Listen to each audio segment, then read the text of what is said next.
नमस्कार मित्रांनो, स्वागत आहे तुमचं कॉम्पिटिटिव्ह एक्झाम मराठी चॅनलमध्ये। तर बघा, आजचा जो काही व्हिडिओ आहे तो या ठिकाणी तुमची जे काही जिल्हा न्यायालयाची बॉम्बे हायकोर्टाची क्लर्कची परीक्षा आहे, बॉम्बे हायकोर्ट जिल्हा न्यायालयाची नाही, बॉम्बे हायकोर्टाची जी काही परीक्षा आहे तुमची 10 ऑगस्टची, तर त्या परीक्षेसंदर्भात स्ट्रॅटर्जी कशी करायची, आता अभ्यासाची स्ट्रॅटर्जी कशी करायची या संदर्भात मी या ठिकाणी या व्हिडिओमध्ये बोलणार आहे।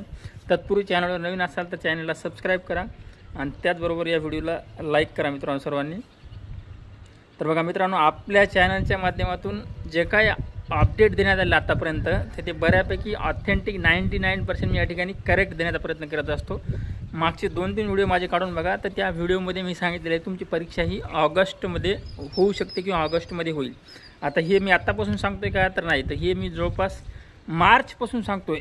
मार्चमध्ये जी काय तुमची यादी आली होती किंवा तुमची जाहिरात आली होती त्याच्यापासून मी सांगतोय की ही तुमची परीक्षा कधी होईल तेव्हापासून, कारण मला या गोष्टीचा बऱ्यापैकी अनुभव आहे। मी 3 वर्ष झाले या क्षेत्रामध्ये आहे आणि मला या बऱ्यापैकी याचा अनुभव आलेला आहे। तर बघा, मागच्या वर्षी किंवा मागच्या जे काही परीक्षा झालेल्या आहेत त्यापेक्षा या वर्षीचं थोडं चित्र वेगळं आहे। कारण मागच्या जे काही भरत्या होत्या तर त्या भरतीमध्ये एका पदासाठी या ठिकाणी 10च विद्यार्थी या ठिकाणी परीक्षेला पात्र असायचे, पण यावेळेस त्यांनी काय केलं, थोडासा वेगळं चित्र केलं किंवा एका पदासाठी या ठिकाणी जास्त उमेदवार केलेले आहेत। तर अशामध्ये काय काय बदल होऊ शकतात आणि या परीक्षेमध्ये काय काय चेंजेस येऊ शकतात आणि तुम्ही कुठल्या घटकावर भर दिलं पाहिजे या सर्व बाबतीमध्ये या ठिकाणी या व्हिडिओमध्ये चर्चा करणार आहोत। त्याच्यामुळे व्हिडिओ कुठेही स्किप न करता पूर्णपणे पहा। आणि त्याचबरोबर तर बघा, मी तुम्हाला पेपर सोडवायची स्ट्रॅटर्जी, अभ्यासाची स्ट्रॅटर्जी हे सर्व गोष्टी या ठिकाणी सांगणार आहे आणि त्याच्याबरोबर प्रश्न कुठल्या प्रकारचे आणि कसे येऊ शकतात हे देखील या ठिकाणी सांगणार आहे। तर बघा, तुमचा जे काही पेपर आहे या ठिकाणी गणित बुद्धिमत्ता जी आहे ती 40 मार्काला, त्याचबरोबर इंग्लिश व्याकरण किंवा इंग्रजी व्याकरण या ठिकाणी 20 मार्काला, असे झाले 60 मार्क। या ठिकाणी जनरल नॉलेज किंवा सामान्य ज्ञान या ठिकाणी 10 मार्काला, हे झाले 70 मार्क। आणि तुमचं कम्प्युटरचं नॉलेज हे 80 मार्क, म्हणजे 10 मार्क 80 मार्क। आणि त्याचबरोबर मराठी व्याकरण 10 मार्क, अशी या ठिकाणी तुमची 90 मार्काची या ठिकाणी परीक्षा होणार आहे। तर 90 मार्कापैकी तुम्हाला पास होण्यासाठी किंवा पुढच्या स्टेजला जाण्यासाठी या ठिकाणी किमान 45 मार्क या ठिकाणी मिळवणं आवश्यक आहे। तर बघा, मागची जी काही भरती होती त्याचं वेगळं होतं पॅटर्न आणि आत्ताची जी काही वेगळी आहे, म्हणजे पॅटर्न तेच असणार आहे, पण या ठिकाणी काठिण्य पातळी थोडी वाढण्याची शक्यता आहे। तर बघा, गणित बुद्धिमत्ता हे जास्त मार्काचं आहे किंवा याच्यामध्ये तुम्हाला हे सिलेक्शन फॅक्टर ठरू शकतं। तर बघा, गणित बुद्धिमत्ता जी आहे या ठिकाणी 40 मार्काला आहे। तर 40 मार्कापैकी माझ्या मते जे काय माझं या ठिकाणी परीक्षेला बघण्याचा दृष्टिकोन आहे या परीक्षेला की यावेळेसच्या, तर बघा तुमचे 15 मार्क या ठिकाणी 15 प्रश्न किंवा 15 मार्क जे असतील या ठिकाणी थोडेसे इझी लेवलचे असतील आणि 15 क्वेश्चन तुमचे या ठिकाणी मॉडरेट लेवलचे म्हणजे मीडियमचे असतील आणि या ठिकाणी तुमचे 10 जे प्रश्न आहेत या ठिकाणी हार्ड असतील। त्याच्यामुळं प्रॅक्टिस करताना सर्व प्रकारच्या प्रश्नाची या ठिकाणी प्रॅक्टिस करणं आवश्यक आहे। तर मग आता तुम्हाला हे परीक्षेची प्रॅक्टिस किंवा गणिताची प्रॅक्टिस करण्यासाठी किमान रोजचे 2-2.5 तास देणं आवश्यक असते। रोजचे किमान 2-2.5 तास दिल्यानंतर तुम्हाला याच्यामध्ये प्रावीण्य आपोआप येऊन जाते।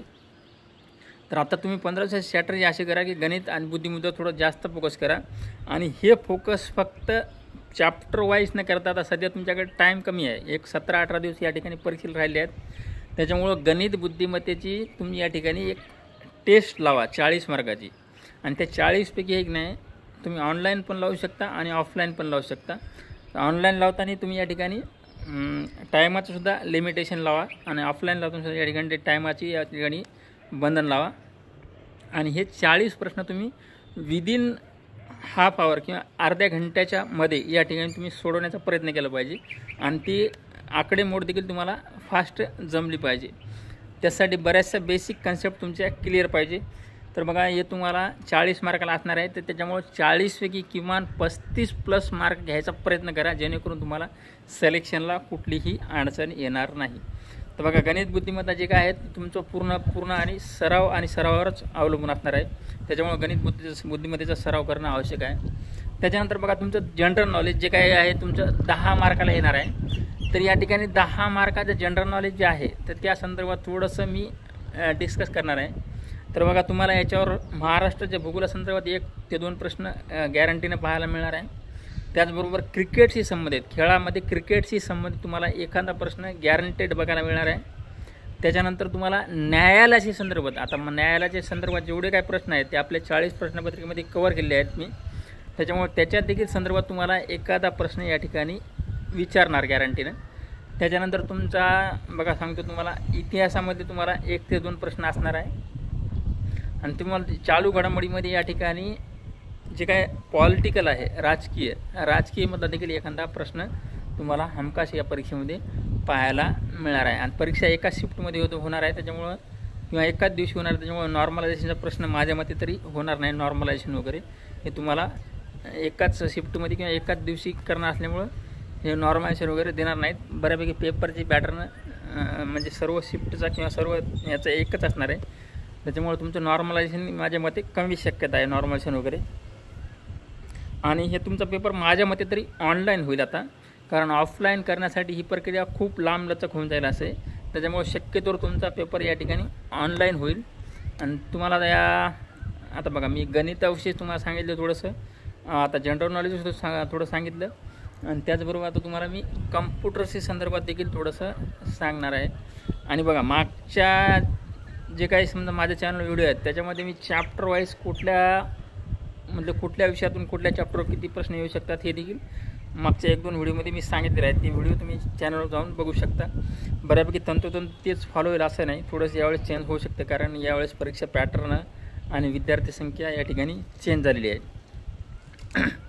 तर बघा, तुम्हाला कम्प्युटरमध्ये या ठिकाणी जे काही बेसिक आहेत म्हणजे फुल फॉर्म असतील, त्याच्यानंतर डाटा म्हणजे आउटपुट इनपुट याच्या संदर्भात 1-2 प्रश्न मिळेल.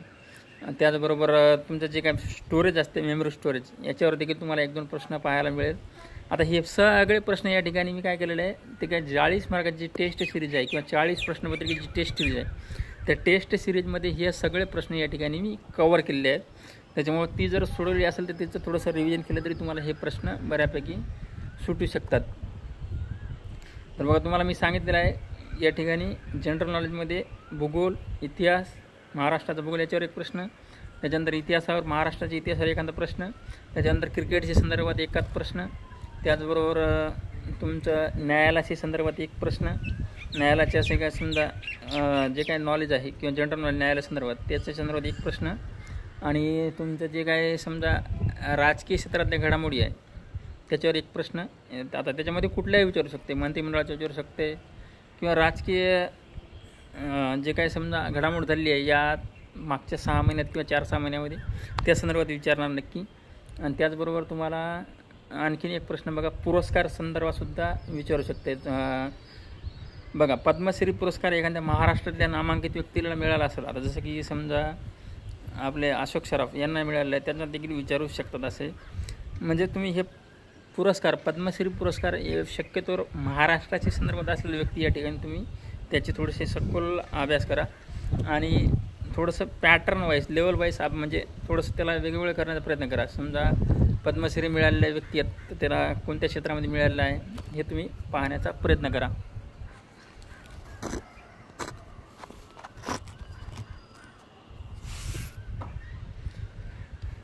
तर बघा, पुढचं सांगतो मी तुम्हाला स्ट्रॅटर्जी. इंग्रजी व्याकरणामध्ये तुम्हाला जे काही शब्द जाती आहेत त्याच्यावर देखील तुम्हाला गॅरंटीने प्रश्न पाहायला मिळेल. त्याच्यानंतर तुमचे जे काही मनी असतात त्या मनीवर 1 शब्द पाहायला मिळेल आणि त्या प्रश्न पाहायला मिळेल. त्याच्यानंतर सबस्टिट्यूशन, वर्ड ऑफ सबस्टिट्यूशन याच्यावर 1 प्रश्न पाहायला मिळेल. तर हे सगळे प्रश्न मी या ठिकाणी आपल्या जे काही 40 प्रश्नपत्रिका आहेत त्याच्यामध्ये कव्हर केलेले आहेत. तर बघा, आणखीन तुम्हाला या संदर्भात काही डाऊट असेल तर या ठिकाणी तुम्ही मला कमेंट बॉक्समध्ये विचारू शकता. तर बघा, आता तुम्हाला पेपर सोडण्याची स्ट्रॅटर्जी सांगतो. आता पेपर सोडण्याच्या स्ट्रॅटर्जीमध्ये काय होते, बरेचसे विद्यार्थी जे काही सिक्वेन्सनं प्रश्न येतात ना तर ते सोडवत बसतात. तर अशाने तुमचा वेळ पूर्ण वाया जाऊ शकतो आणि तुम्हाला पूर्ण पेपर या ठिकाणी सॉल्व्ह होणे अवघड होऊन बसते. त्याच्यामुळे तुम्ही एक स्ट्रॅटर्जी वापरा. आता मी प्रत्येक परीक्षेमध्ये तीच स्ट्रॅटर्जी वापरलेली आहे. आता मी सध्या भारतीय रेल्वेमध्ये स्टेशन मास्टर या पदावर कार्यरत आहे. मी जवळपास 200-250 एक्झाम या ठिकाणी दिलेले असतील, त्याच्यापैकी किमान 10-15 तरी पास केलेले आहेत. तर त्याची मी स्ट्रॅटर्जी अशी करत होतो की बघा, तुम्हाला सांगतो, तुम्हाला जे काही येणारे प्रश्न असतात किंवा जे काही इझी प्रश्न असतात ना ते अगोदर सोडून घ्या तुम्ही. पहिले 15 ते 20 मिनटामध्ये ना म्हणजे गणित बुद्धिमत्ता हे सोडून जनरल नॉलेज, इंग्रजी व्याकरण, कम्प्युटर, त्याच्यानंतर मराठी व्याकरण असे हे 4 सब्जेक्ट तुम्ही आधी लवकरात लवकर सोडून घ्या. 20 मिनटामध्ये किंवा मॅक्सिमम 25 मिनटामध्ये सोडवण्याचा प्रयत्न करा. कारण हे बऱ्यापैकी तुमच्या अभ्यासातले रोजचा जे काय अभ्यास आहे त्याच्यातले प्रश्नही असू शकतात. त्याच्यामुळे हे प्रश्न लवकर सोडून घ्या. आता बघा तुम्हाला सांगतो, मराठी व्याकरण 10 mark, general knowledge 10 mark, computer 10 mark हे 30 मार्क आणि इंग्रजी व्याकरण 20 मार्क असे 50 प्रश्न. हे 50 प्रश्न तुम्ही पहिल्या 25 मिनटामध्ये सोडून घ्या आणि बाकीचा तुमचा जे काय वेळ राहिलेला आहे ते या ठिकाणी तुम्ही काय करा, त्या गणित आणि बुद्धिमत्ता याच्यामध्ये घालवा. त्याच्यानंतर बघा तुम्हाला एखादा प्रश्न 3-4 मिनटं, 4 मिनटं, 5 मिनटं प्रयत्न करून सुद्धा येत नसेल तर त्याला सोडून द्या मित्रांनो. तर त्याला सोडून दिल्यानंतर तुमचा वेळ वाया जाणार नाही. त्याच्यावर तुम्ही वेळ खर्च जास्त करू नका. आणि गणित बुद्धीमध्ये सुद्धा जे काही समजा एखादा प्रश्न फार मोठ्या असा स्क्रीन भरून दिसत असेल तर त्याला लवकर स्किप करून दुसरा प्रश्न सोडवायचा प्रयत्न करा. कारण तुम्हाला ते पूर्ण वाचणं, त्याच्याबरोबर त्याचं उत्तर काढणं हे खूप म्हणजे वेळ खाऊ प्रक्रिया असू शकते. त्याच्यामुळं हे टाळा आणि तुम्ही डायरेक्ट काय करा, बऱ्यापैकी छोटे प्रश्न किंवा लवकर सॉल्व होऊ शकणारे प्रश्न असे तुम्ही या ठिकाणी सॉल्व करा, जेणेकरून तुमचा स्कोर जास्त येईल. आता बघा गणित बुद्धिमत्ता हे दोन्ही काय करायचे, लास्टला ठेवायचे. तुम्हाला जे काय ज्या विषयामध्ये प्रावीण्य आहे ते या ठिकाणी पटकन लवकरात लवकर सोडून घ्यायचं. आणि तिसरा आणि महत्त्वाचा मुद्दा या ठिकाणी, जर यात तुम्हाला या परीक्षेमध्ये निगेटिव्ह मार्किंग तर नसणारच आहे गॅरंटीनं, पण तरीही देखील यावेळेस समजा अचानकमध्ये चेंज केला तर ती या ठिकाणी इंट्रोडक्शन पूर्ण वाचणं आवश्यक आहे. इंट्रोडक्शन तुम्हाला जे काही 15 ते 20 मिनटं, अर्धा घंटा वेळ मिळतो ना, तर त्याच्यामध्ये तुम्हाला सुरुवातीला इंट्रोडक्शन येतील. तर हे नकारात्मक गुण असतील की नाही तर हे तुम्ही वाचणं आवश्यक आहे मित्रांनो. असं नाही की समजा जाहिरातीमध्ये दिलं नाही तर डायरेक्ट परीक्षेमध्ये घेऊ शकत नाहीत. हे बॉम्बे हायकोर्ट आहे की अथॉरिटी आहे, यांच्याकडे पूर्णपणे अधिकार आहेत. आता हे कॉम्पिटिशन कसं कमी करायचं असा विचार करणार आहेत. आता यांना विद्यार्थी आता 27,000 आहेत, तर 27,000 विद्यार्थी पूर्ण थोडीच घ्यायचेत असं आहे. विद्यार्थी या ठिकाणी काटायचेत ना, असे छाटायचेत असे. तर या ठिकाणी हे छाटण्यासाठी अशा प्रकारचा कुठलाही बदल या ठिकाणी करू शकतात. त्याच्यामुळं गाफल न राहता किंवा म्हणजे या गांभीर्याने तुम्ही या ठिकाणी इंट्रोडक्शन वाचा. इंट्रोडक्शनमध्ये नक्की असणार आहे तुमचे नकारात्मक म्हणजे निगेटिव्ह मार्किंग असणार आहे किंवा नाही. तर या ठिकाणी निगेटिव्ह मार्किंग असेल तर या ठिकाणी तुम्ही जास्त गोळ्या किंवा अंदाजी प्रश्न सोडू नका. तुम्हाला येतील तेवढेच बऱ्यापैकी शक्यतोवर 1-2 किंवा 2-4 तुम्ही अंदाजे समजा थोडंफार गेस करून लावलं तर काय हरकत नाही, पण जास्त गोळ्या मारू नका. शक्यतोवर पूर्ण वाचून त्याच्यानंतर समजून ते प्रश्न सोडवायचा प्रयत्न करा. त्याच्यानंतर बघा जर तुम्हाला निगेटिव्ह मार्किंग नसेल तर या ठिकाणी तुम्ही 90पैकी 90 या ठिकाणी अटेम्प्ट करणं गरजेचं आहे. तर बघा शक्यतोवर सुरुवातीला प्रश्न वाचून समजून सोडण्याचा प्रयत्न करा. जर येत नसेल, निगेटिव्ह मार्किंग नसेल तर त्याच्यापैकी कुठलं एक टिक करून टाका, अंदाजी उत्तर असं करू शकता तुम्ही. याच्यामध्ये तुम्हाला मार्क मिळू शकतात असं आहे. तर बघा दुसरा महत्त्वाचा प्रश्न तिसरा झाला आहे. निगेटिव्ह मार्किंग नसेल तर या ठिकाणी तुम्ही काय करू शकता, अंदाजे देखील या ठिकाणी प्रश्नाची गोळी या ठिकाणी मारू शकता. आता तिसरा आणि चौथं महत्त्वाचं बघा, सेफ स्कोअर काय असणार आहे. आता सेफ स्कोअर हे पूर्णपणे पेपरवर अवलंबून असतो. पेपर कुठल्या लेवलचा आहे. पेपर एकदम इझी लेवलचा असेल तर तुमचा सेफ स्कोअर जास्त असणार आहे. पेपर जर मॉडरेट लेवलचा असेल तर या ठिकाणी तुमचा सेफ स्कोअर मिडल लेवलचा असेल. आणि या ठिकाणी तिसरी पायरी जे काय हार्ड लेवलचा पेपर असेल पूर्णपणे तर या ठिकाणी तुम्हाला किमान 45 मार्क म्हणजे तुम्हाला किमान पास होणे अपेक्षित आहे. म्हणजे या ठिकाणी पुढच्या स्टेजला तुमचा विचार होऊ शकते. आता बघा पेपर आपण मीडियम मानून चालू, म्हणजे पेपर तुमचा जास्त हार्डही नाही आणि जास्त सोपाही नाही असं गृहीत धरून चालू. आणि त्याची शक्यता जास्त आहे. म्हणजे एक तर तुम्हाला जास्त पेपर हार्डही येणार नाही आणि एक तर तुमचा जास्त इझी असणार नाही. तर पेपर तुमचा मीडियम लेवलचा असेल असं आपण गृहीत धरून चालूया. तर मीडियम लेवलच्या पेपरमध्ये माझ्या मते तुम्हाला 70च्या आसपास किंवा 70 70च्या आसपास 65 ते 70 दरम्यान तुमचा स्कोअर असेल तर तुम्हाला या ठिकाणी पुढच्या स्टेजला पात्र होऊन सिलेक्शनसाठी तुम्हाला या ठिकाणी चान्सेस असणार आहेत. आणि त्याचबरोबर जे कोणी विद्यार्थी हे मार्क आत्ता म्हणजे मिळू शकतात असं वाटते ना, अशा विद्यार्थ्यांनी या ठिकाणी टायपिंगमध्ये सुद्धा सराव चालू ठेवा. टायपिंग, कारण या तुम्हाला जी काय जी पोस्ट आहे तुमची या ठिकाणी क्लर्कची पोस्ट असणार आहे. तुमचं काम जे आहे मेन टायपिंगशी संदर्भात आहे, त्याच्यामुळं तुम्हाला टायपिंगचं प्रॅक्टिसवर जास्त भर द्या. टायपिंगच्या प्रॅक्टिसमध्ये या ठिकाणी बॅकस्पेस बंद करून प्रॅक्टिस करा. आणि त्याचबरोबर शक्यतोवर 450 शब्द टाईप करायचा प्रयत्न करा. 450 शब्द टाईप केल्यानंतर तुम्हाला तिथं जे काही 400 शब्द येतील ते आरामात टाईप होतील. तर बघा, विदाऊट मिस्टेक बॅकस्पेस न वापरता या ठिकाणी 400 शब्द टाईप करायचा प्रयत्न करा. 400 450 असा टाईप करा. आणि इंटरव्ह्यू संदर्भात आपल्या चॅनलवर नंतर हळूहळू व्हिडिओ येईल. जशी तुमची परीक्षा होईल टायपिंग संदर्भात मी 1-2 व्हिडिओ आधीच टाकलेले आहेत, एखादा व्हिडिओ आणखीन येईल. आणि बघा, अजून तुम्हाला काही शंका असेल तर या ठिकाणी तुम्ही मला कमेंट बॉक्समध्ये विचारू शकता.